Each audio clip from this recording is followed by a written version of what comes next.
Hello and welcome. I am your host of What Are You Reading? What Are You Writing? Author Karen E. Osborne. I have five novels out. The latest is Justice for Emerson. I am so glad that you're here. This is a space for readers and writers to come together and talk about books. So, I am a fangirl of the author you're about to meet, the very, very talented Nancy Bilyeau. Hey, Nancy. Hi, it's so good to finally we met in a workshop years ago and now we can like be face to face talking about books. This is great. Talking about books, exactly. So this is the one that we're going to talk about today is the third book in a series. But all of Nancy's series are awesome. They're all awesome. But we're going to talk about the one that, and I have the pleasure of reading it and just so enjoyed it. So we're going to talk about the Versailles Formula. Hmm. And this is, as I said, this is the third book in a series. So maybe you could start by just sharing the premise, the setting, just give us a little, the Sure. time period, just give us a little bit about this book. Sure. Well, the first book in the series is called The Blue. It was came from an idea of mine that I wanted to write a thriller, an espionage thriller, and I write historical books.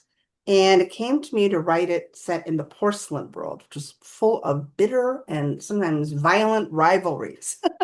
So I thought I Mm. could use that, England versus France and some of the other German uh, uh, principalities, but mostly England versus France. And I came up with a character who's a Huguenot, which is a French Protestant refugee from France, which is my background as well. Many years ago, Pierre Bilyeau came to America. So I wanted to tap into some of that family vibe Mm. and plunge into a espionage thriller woman story. So I know that's a lot, but actually it that was part of the reason I felt like the book was fun to write because I could pull it from these areas that I really am interested in, and bring them all together. Yeah. So it's set in this, it's the first book's set in the 1750s in England and it does go to France. And it's about a color. I also did a lot of research into color, specifically blue, which was revered. People love blue. You'd see it in religious paintings, you'd see it in other paintings, but there wasn't a source for the beautiful cobalt blue that we saw like 50 years later. So I did some imaginative research on what it'd be like to discover a source in a mineral world, which is where you got most of the blues that they Mm-hmm. ground up and made into the most spectacular color ever. And that became the source of the rivalries because who would have this color? Who would make money and fame from it? And she actually is a spy sent into a porcelain workshop where it's being developed This to is find out more. Genevieve, right? This is Yes, Genevieve. Hmm. Genevieve Blanchet. And that's where the whole plot goes, really through the three books, about the consequences of agreeing to be a spy. Now, she does it because she's a woman artist who's going nowhere, because in 1757, women really couldn't go very far as women artists in their own right. There was a lot of obstacles. And she wanted to make a lot of money. She was a refugee. She didn't have a lot of money. Be able to go to Venice, where there was a lot more openness to art in general and trying. So she spies for money and the consequences of what she finds out, the color, who's making the color, the spy master she's working for, when she finds out the truth about him, is how things roll. Yes, indeed. So you write, one of the things I love about your writing is you write really complex but fierce women, women that risk all kinds of things for other people, for themselves. Mhm, mhm. So what do you love about Genevieve? What is it that can you tell us something about her other than what I just said? that you just love about her? Well, I love that I wrote someone who's intelligent and talented, but very reckless and is Mm, willing to take huge risks. And so I think as a reader, when you're following a character like that who's is capable of taking huge risks that may or may not turn out to be the best idea, it's very suspenseful and very exciting if you can make it so that you care about this person, that you just don't think, oh, you fool. But if you yes. care and you know that, there's a reason she's taking these risks and you want them to work out, I think that makes for a very absorbing reading experience. So that's what I was going with for her. And then those three books, some of her risks are not great.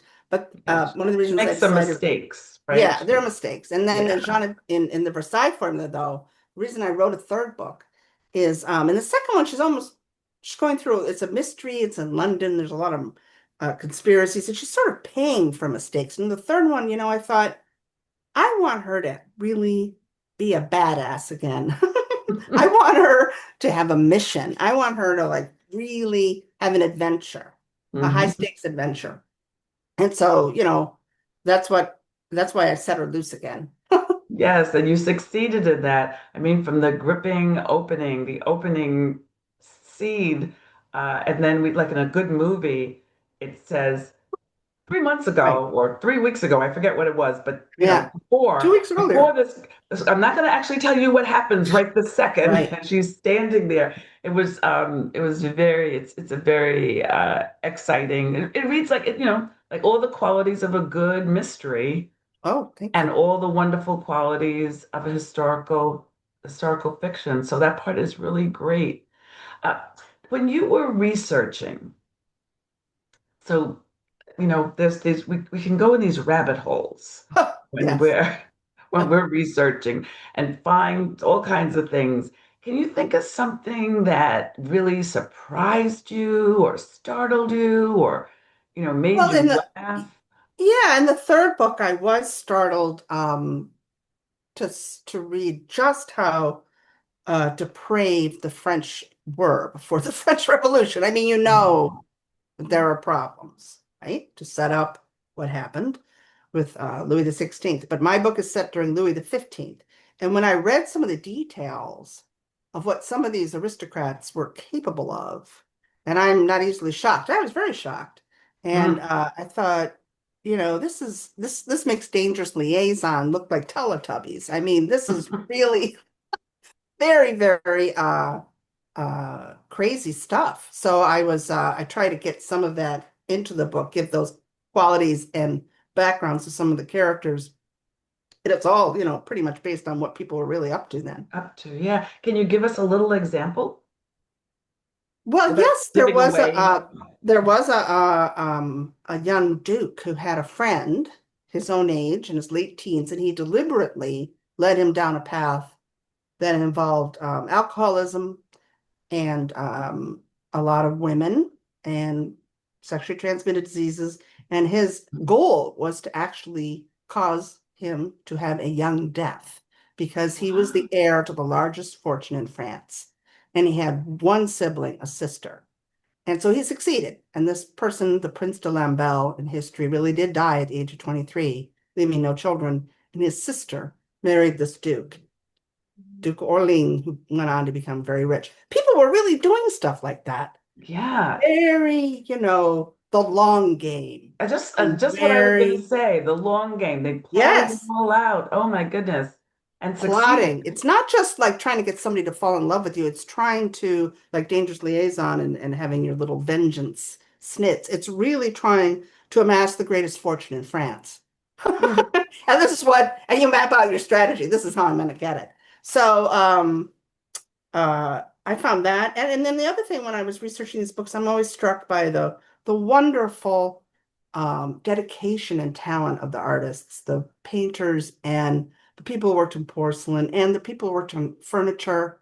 And, I always feel a little bit sad that in this day and age, with mass production, Yeah. you know, we're in the age of AI, imitation, and back then you had people who were craftsmen. They were from generations of craftsmen. They apprenticed for years, and they took a tremendous pride in their work and in learning and producing things of great beauty.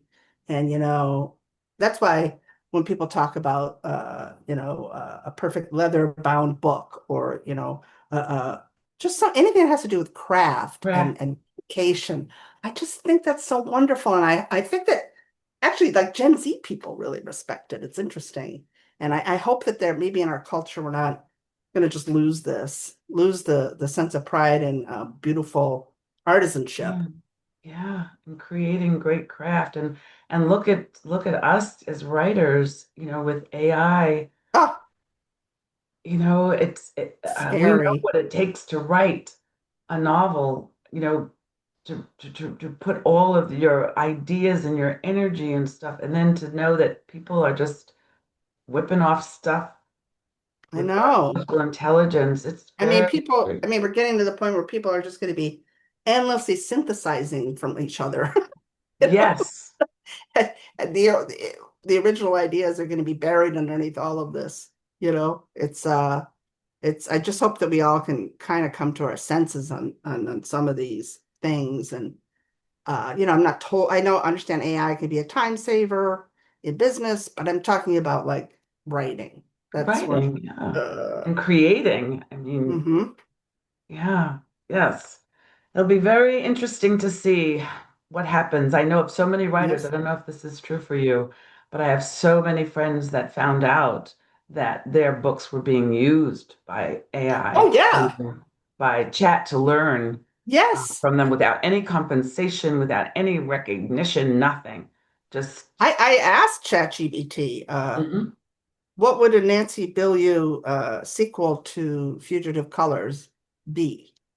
And it was not as original as my book. I was very relieved.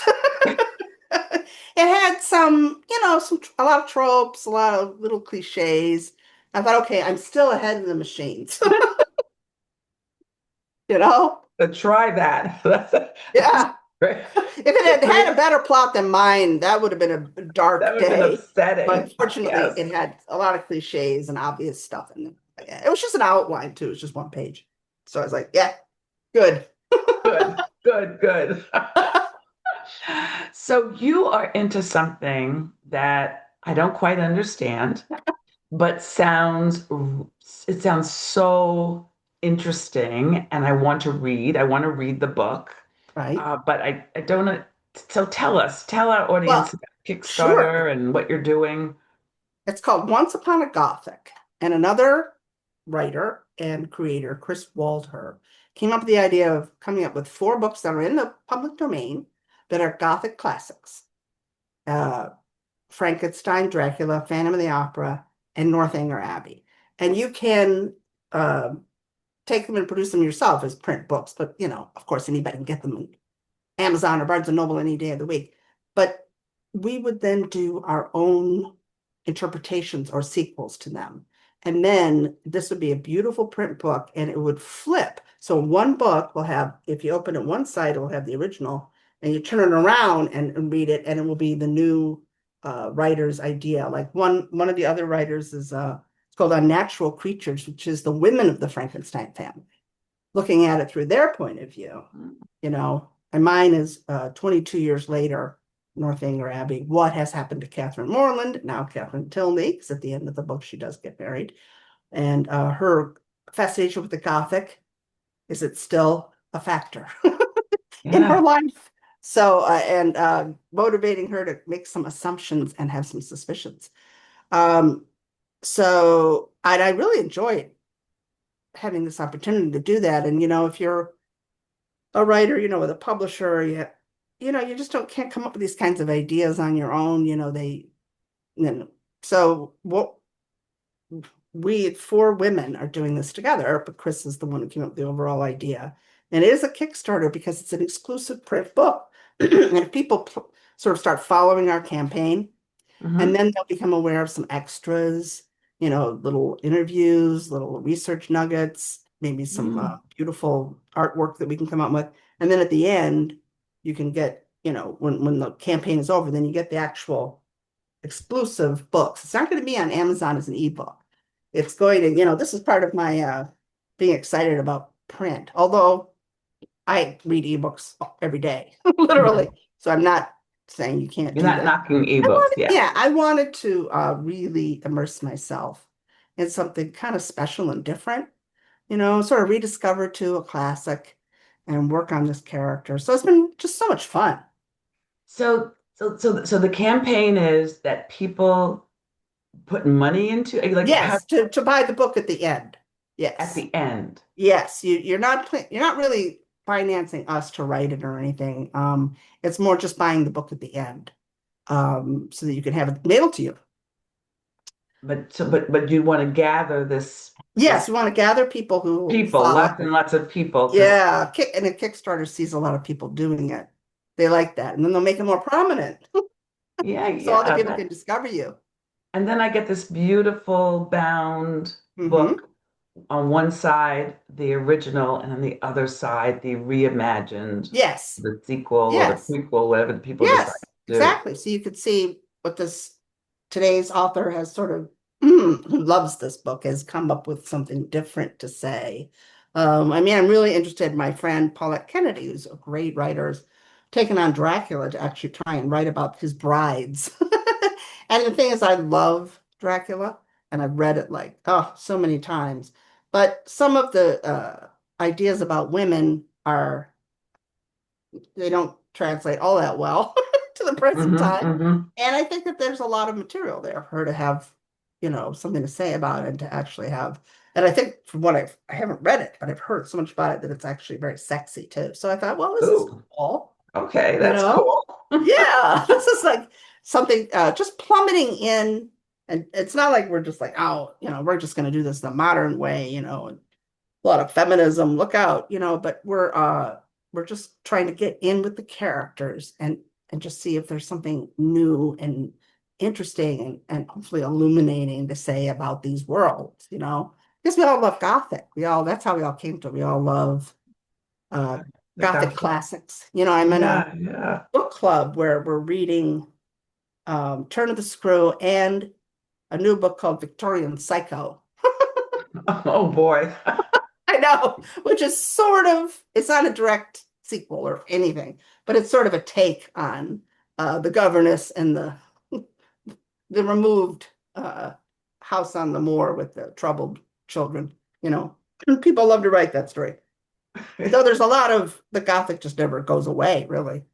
Yes, yes. Thank goodness. Thank Yeah, goodness. a lot Thank of fun. goodness. So when you think about your writing journey, I can't even remember what year that was that we were in the workshop together, but I know it was a really long time ago. When you think about your writing journey, was there a book or an author or authors that really helped you, informed the kind of writer you became, that you wanted to become? Well, I just have so many writers I admire. I could tell you that when I was first working on my debut novel, The Crown, I was very influenced by, although I didn't write anything approaching this in length or ambitious, Elizabeth Kostova's The Historian, because that's where I saw that you could do something that was very suspenseful, and in her case, very gothic, even has a vampire in it, but it could be very detailed and atmospheric and have real women and male characters, in the 20th century in this case, going through something. And I was very influenced by that because I love, and I did the Tudor era in my first three books. So I love to Hmm. go into these popular eras that sort of draw us in, but then I like to see people with fantastic atmosphere and in-depth characters, sort of infusing, the obvious entertaining aspect of it with something richer, you know what I mean? And so sometimes I go back and I read that book over and over and I see on Goodreads something where like, oh, it's too long. I'm like, oh, how dare you? I love every page. But my other people are like Philip Carr with his Bernie Gunther historical mystery series. I love mysteries set in World War II era Germany. Mm, Very good series. And I'm always influenced by Daphne du Maurier. She's mm. somebody I come back to. I did this article for Magazine Month where I read like all of her short fiction. And if you think some of her longer books are twisted, her short stories are really, really wild because that's where she kind of was uninhibited, believe it or not. So you have some really wild stuff going on in that short fiction. And just in like a short story, she can, of course, create characters you'll never forget, you Yes. know. Yes. So she was always a very big influence on me. Yeah. Yeah. And so, and also our readers, they're hanging on your every word. And they would love to know something that you've read recently Oh, sure. that you could recommend. Yes, well, I do like the Magpie Murders series by Anthony Mm, Horowitz because he's being very playful there with the role of the author and the editor. And of course, I'm a sucker for that. And they've been on PBS, the first two. Now, the third book just came out. I always blank on the name, The Marble Hall Murders. It was so good. And I mean, it was one of those cases where I could not put it down. I couldn't. There was mm. no sleep that, I just had to keep reading and reading. So I really, really recommend that if you like mysteries. And also in this one, Anthony Horowitz takes on the question of a continuance book. The books where the the main author has died, but somebody Yeah. starts writing in their name. Yes. And actually, that goes on a lot more than I think people realize. Yeah. And so Anthony Horowitz really gets into that, So I really recommend that. And then I read a book. I don't know if you'd want to know something that isn't out yet. It's coming out in Sure. August, Yeah. but it's called Mrs. Christie at the Mystery Guild Library, which is about New York City modern day. And someone who seems to believe she is Agatha Christie shows up at a private library dedicated to Golden Age detective fiction. And so it's really, really fun. And if you want, this is coming out in August, if people like something light and witty and also a good mystery, the writer is Amanda Chapman, who I have no idea who she is, but it's Mrs. Christie at the Mystery Guild Library. So I really recommend those two mysteries for summer reading. Excellent. Excellent. And I would add you should add the whole series. What's the series called for the Versailles Oh, the formula? Genevieve Planche series. Yes. Yes. And I've And had some very good reviews that in fact some people think and this doesn't happen too much. And I have to tell you, it didn't happen with The Crown. Everybody likes The Crown the best of those three. But with this series, um, some people like this one the best, the Versailles formula, because they love the pacing and the and going into see the depravity research worked. Going into Paris, you know, in 1766, and at the opera, at the chateau, at the dungeons where the head of the secret police of Paris, somebody who really lived, has his office. So, people really enjoyed sort of coming with me on this sort of fun tour of 1766 France, which well, was I what I was trying highly to do. recommend it. I highly recommend it to all of you. I also highly recommend the Crown series. And I loved, as we were chatting before we started recording, I love the Orchid Hour. Such a Yes. And that makes me beautiful, feel so good. I wrote uh, two books set in early 20th century New York City because yeah, I lived in New York City for years. I now live in upstate New York. But and both of these books in different ways. First one is set in Coney Island in 1911, and then Orchid Hour is in 1923, New York City. Greenwich Village, as you know, Little Italy, a little bit of Queens, a famous mafia cemetery, and a little bit of Uptown. But they were like my love letters to New York City history, which, yeah, is very rich and very interesting. But because of the mentality of New York City, they don't preserve a lot of their great history. Like Coney Island has almost nothing from its golden era. Everything's been just completely torn down and destroyed. Yes, yeah. So yeah, yeah, in a yeah, way, I'm kind of recreating, like in my opinion, almost like a fairy tale, like rich areas, that you can go back, and but in the Orchid Hour, I have a speakeasy down a cobbled lane. That place really exists, that cobbled lane. There wasn't a speakeasy there, but I had to find like the perfect street. yeah, So I walked yes, around yes. trying to find what street do I want to set this on. And it is really, to me, really fun and makes it in some ways easier if you can write a book in a city you live in, or you can spend months in, Yes, because yes. Yeah, that's why 18th century all my Europe books is are set in New hard, York. you All know? my books are set in New York because Yep. then, that's who I am. And it's funny that you say that you live in upstate now because Hmm. really upstate New York is way north of you. Oh, yes. I'm in the Only Hudson New York Valley. City Yeah. people think that you live upstate. Everybody, I'm not everybody even in up to Syracuse, Albany yet. Right. Albany and Syracuse and Buffalo people are saying, "What?" Upstate? No. Yeah, I'm in the Hudson Valley, and in a really cool part of it too. I first started in Woodstock, and then I moved across the Hudson River to another town. But there's a lot of old houses from the 19th century Yeah, to visit, it's a lot of beautiful garden. there. It is. Yeah, and a lot of that is like the Gilded Age people, had their Mhm. summer houses up here. And you know how this was. A family would have an unbelievable French chateau inspired mansion in Newport for 6 weeks. And then they would have a place on the Hudson River for the fall for maybe 8 weeks. And these places would be like 30 bedrooms. Yes, It's kind of disgusting, actually, that kind of conspicuous consumption.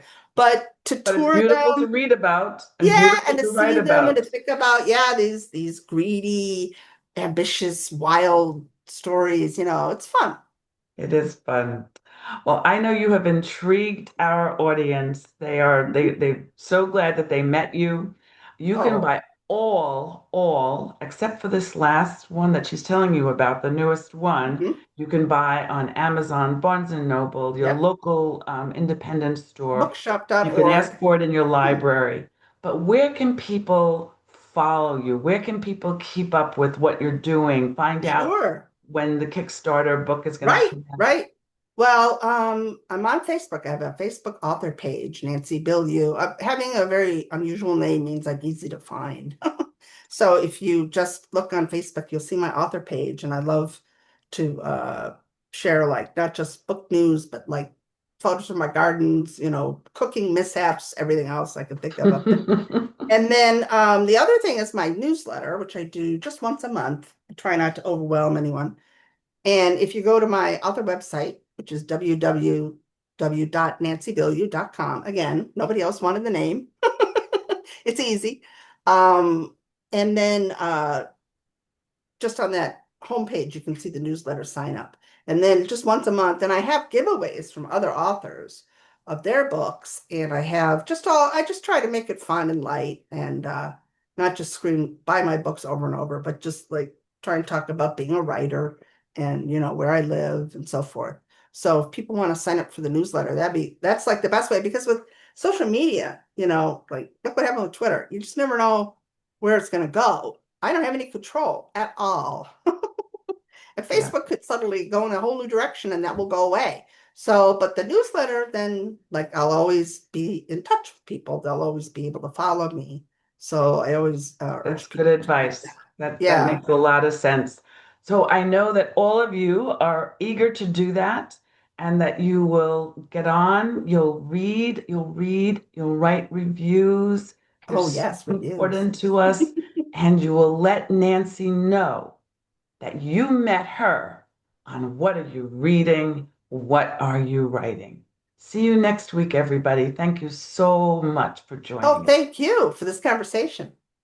Bye. Bye.